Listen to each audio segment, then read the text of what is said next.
یہ social media کی مشہور ابھرتی ہوئی مفتی صاحبہ ہیں۔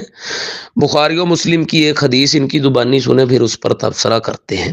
صحیح مسلم اور بخاری میں موجود ہے، رسول اللہ صلی اللہ علیہ وسلم نے فرمایا تنکح المرأۃ لاربعین، عورت سے 4 چیزوں کی وجہ سے نکاح کیا جاتا ہے، لمالہا اس کا مال، لحسابہا اس کا حسب، وجمالہا اس کا حسن، ولدینہا اس کا دین۔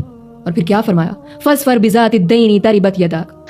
اب یہ حدیث انہوں نے پڑھ کر اللہ کے رسول صلی اللہ علیہ وسلم کے الفاظ اور مراد کو بدل کر رکھ دیا ہے، کیونکہ دوسرے نمبر پر انہوں نے جو الفاظ پڑھے ہیں نا، والی حسابیہا، یہ لفظ حدیث میں نہیں ہے۔ آپ نے تو لفظ ارشاد فرمایا ہے والی حسابیہا، ٹھیک ہے جی، جبکہ یہ کہتی ہیں والی حسابیہا، تو الفاظ بدل دیے، مراد بھی بدل گئی۔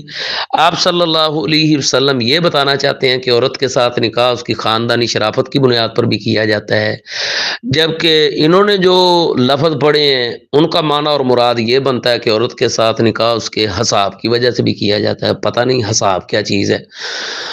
اور دوسرا ظلم انہوں نے یہ روایت پڑھتے ہوئے یہ کیا ہے، کہتی ہیں فاظفر بذات الدین، جبکہ یہ الفاظ بھی حدیث میں نہیں ہے۔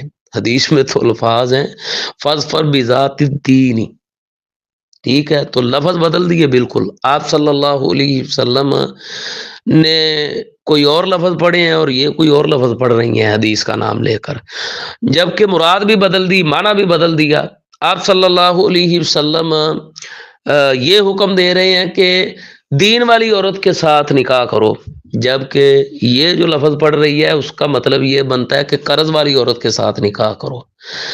تو جس قوم کے مفتیوں کا اور دینی رہنمائی کرنے والوں کا یہ حال ہو کہ وہ اوپر سے دیکھ کر عربی نہیں پڑھ سکتے، تو اس قوم کے جاہلوں کا کیا حال ہوگا۔ اب یہ بہت بڑی مفتی ہیں سوشل میڈیا کے اوپر، نیچے کومنٹس دیکھا کریں، ان کی ویڈیوز کے نیچے کومنٹس دیکھا کریں۔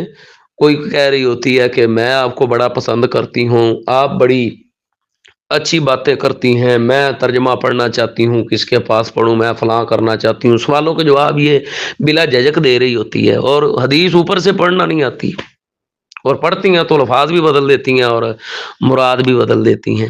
تو دینی لحاظ سے میں اور آپ جو زوال کا شکار ہیں، اس کی بنیادی وجوہات میں سے ایک وجہ یہ بھی ہے کہ ہم دین ان لوگوں سے سیکھتے ہیں جن کی اپنی حالت جو ہے نا دینی لحاظ سے، دینی تعلیم کے لحاظ سے قابل تشویش ہوتی ہے اور زوال کا شکار ہوتی ہے۔ اللہ مجھے اور آپ کو ہدایت عطا فرمائے اور صحیح علم والے لوگوں سے علم حاصل کرنے کی توفیق عطا فرمائے۔